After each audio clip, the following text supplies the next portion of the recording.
Hello everyone, welcome to my channel. We shall see an interesting lecture on how to connect to MySQL using JavaFX. Swing is a very old technology. So today we shall see the use of JavaFX, how to build a user interface and how to write the code to connect to MySQL database. So let us begin.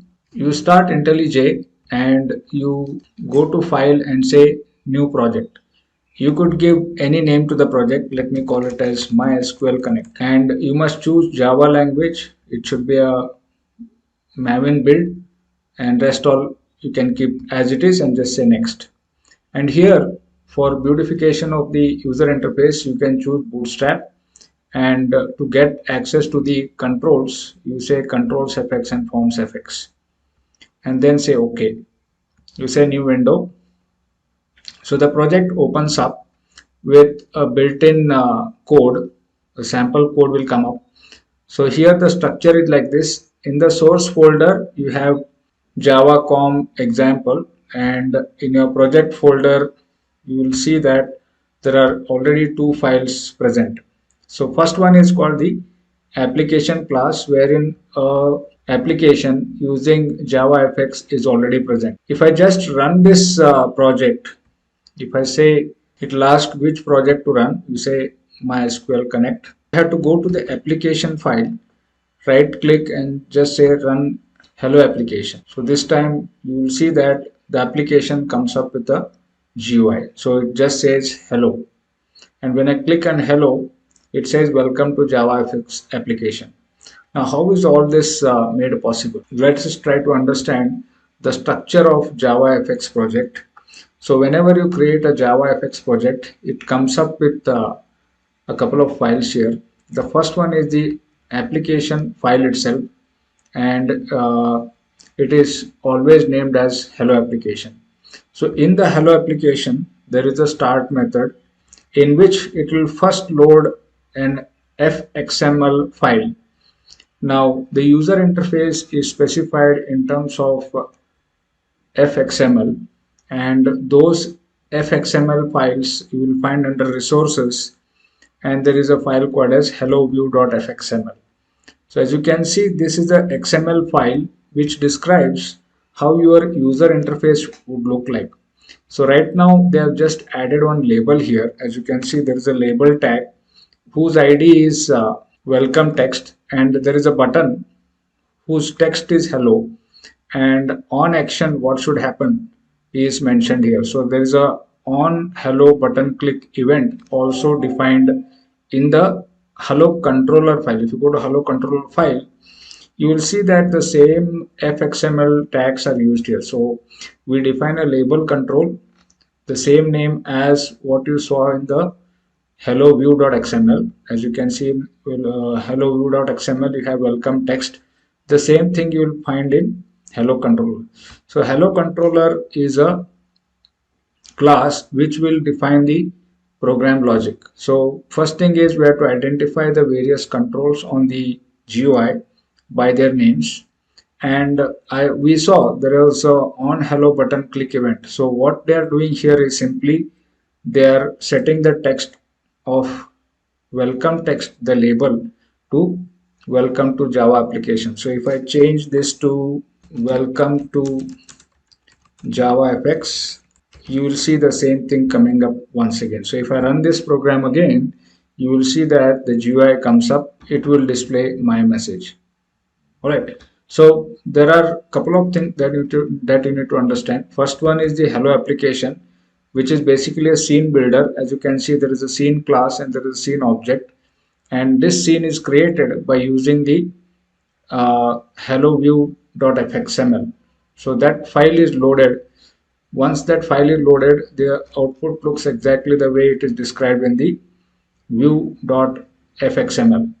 And you are setting the title of the scene to whatever you would like to call it as. So you can say MySQL database connector. So let's give some title to the form that comes up. Form reflects what this application is doing. And once that is done, on the stage you have to set the scene, and you just say stage.show. So this is the bare minimum code that is required. It is already created by the ID itself, so you don't have to worry much. All that you have to do is you have to build the scene the way you want it. So if I run this now, once again, you will see that the same form coming up with a different type title, MySQL database connector. And if I say hello, it says welcome to JavaFX. Okay. So this is the complete structure of the JavaFX application. Now let us look at how we can modify this to connect to MySQL. The first thing that you would do is you add a new class, Java class file to this. So call it as DB connector. This is the way we were doing it. You can just say add to JIT so that the changes are tracked.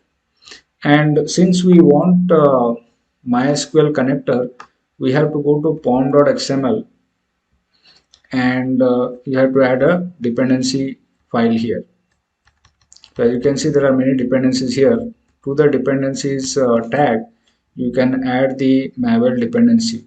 So you go to Maven here, folder, and get MySQL connector to your application. So here, if you just paste, and don't forget to click on this symbol so that the driver becomes part of your application.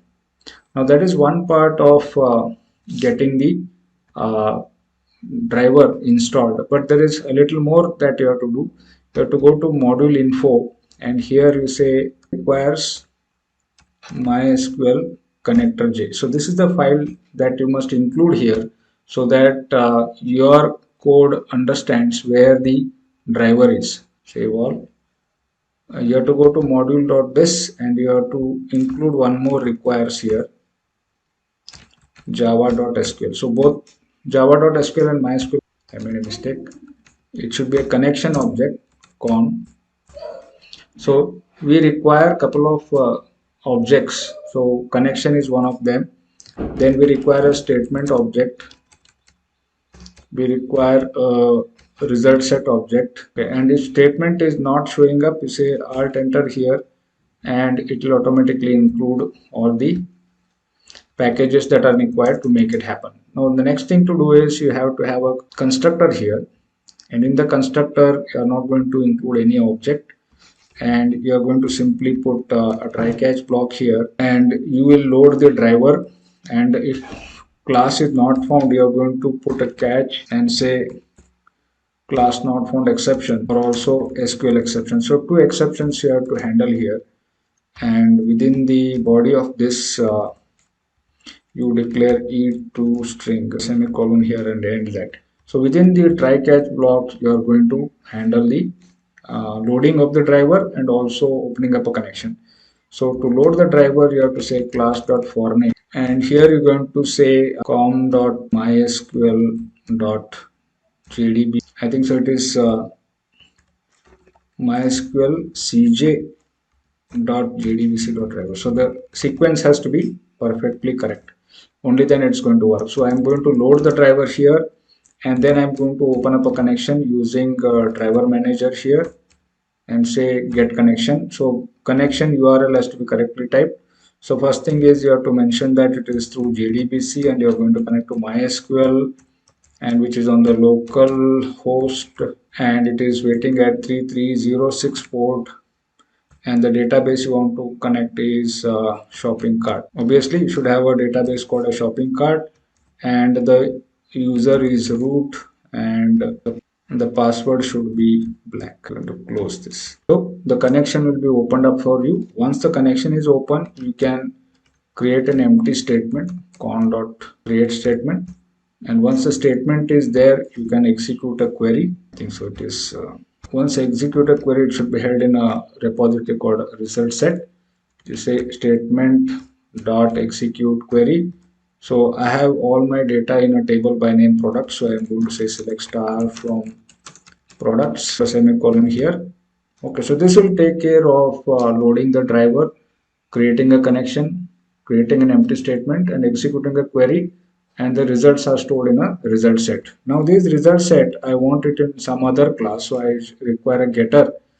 To do that, you again go to code here and say generate and say getter. So you want getter only for result set, select this and say okay. So getter is included. Okay.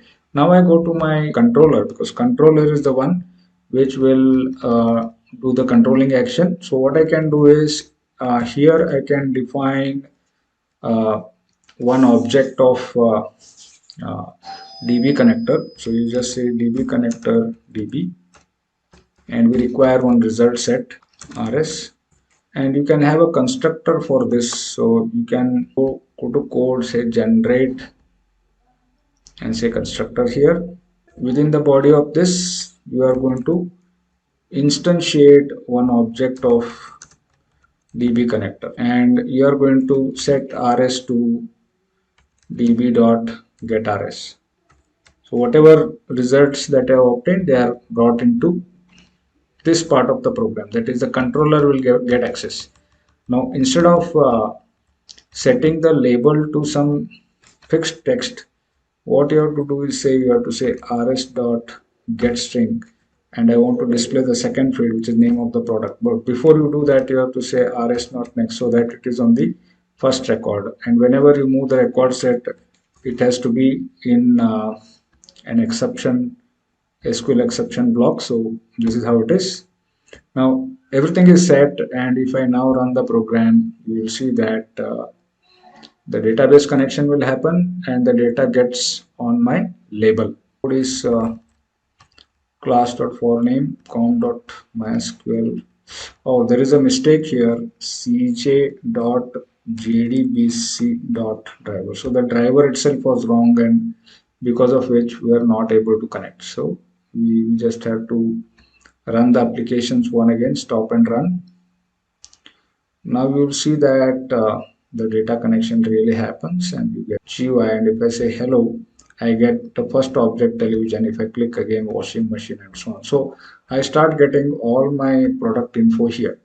Now the GUI is very elementary. I have to go back and make it look little more better. So if I click on hello view.fxml and go to scene builder, it comes to the scene builder here, and you can enlarge the size of the object that is showing this thing, and you can enlarge the space occupied by the screen builder, so that all controls look all controls are visible completely.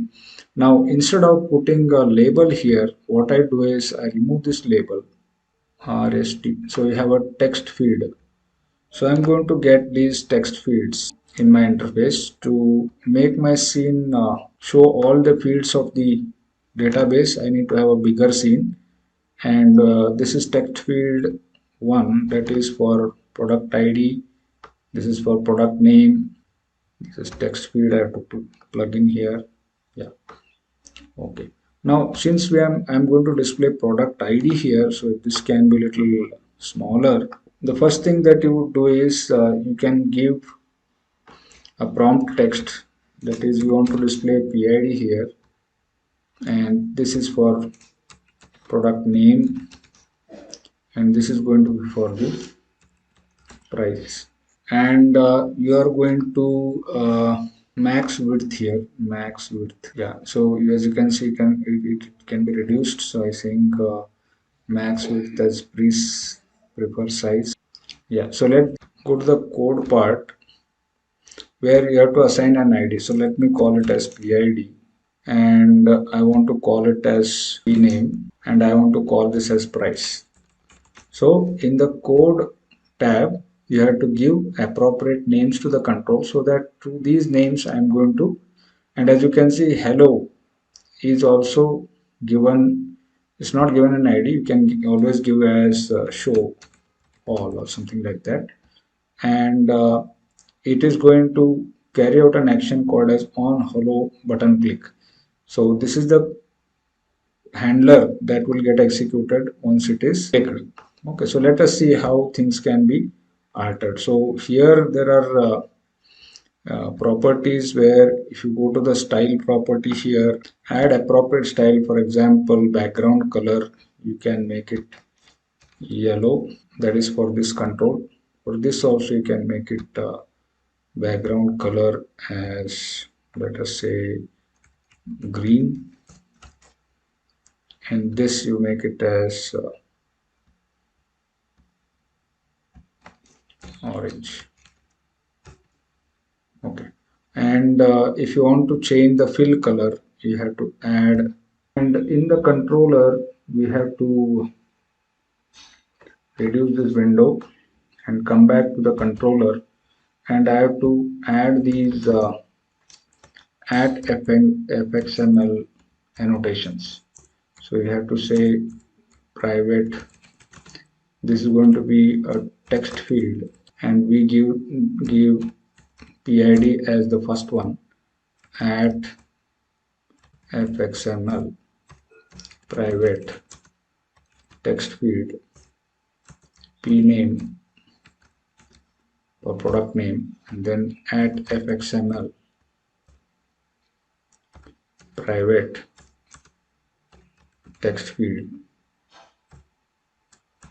price. So we created three text boxes there, and we named them as PID, PName, and price. The same thing has to be done so that I can reference those text controls here in my application. So the way to go about displaying the product ID is just say PID.setText, and this is going to be get string from column 1. Okay, and you just copy paste this 3 times so that I can display all 3 of them one after the other. So you just say Control V, one more Control V, and this is going to be the second field, this is going to be the third field, and this will be P name, and this will be price. Alright, so we have created a GUI using the screen builder, and the controller will do the uh, action of connecting to the database and displaying the data on the screen. So as you can see, there is a separation of concern. Somebody will build the GUI, and the application developer can focus on the coding part, and the two are connected through the annotation at fxml. Okay, so now if I run the program, hopefully everything goes well and we get the connection happening and also the data getting displayed. So let's see whether it happens. As you can see, the connection has happened. If I say click, so it is displaying 100 here, television here 34,000. The next one is coming up. Only problem is the alignment is not happening the way we wanted it, and also the text color is not changing. So the way to change the text color is I have to verify. So there is a small correction to be done. Let's go to the scene builder again.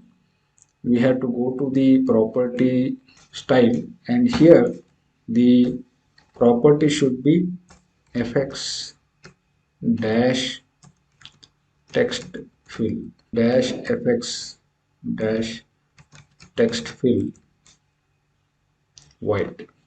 Okay, and here it has to be right. So these changes are affected now, but before we see the changes on the screen, you have to save it, otherwise the changes will not be effective. So let us rerun this, stop and rerun, so that the build happens again, and you will see the GUI, nice GUI coming up on the screen. So friends, if I run the program, as you can see, the interface has improved a bit. We have red color text in the first text box, second one is this, right? So we are able to connect to MySQL database and display it on the screen using the scene builder. All right, of course, the alignment on all is not that great. We will see in our next video how to place them exactly the way we want them on the screen.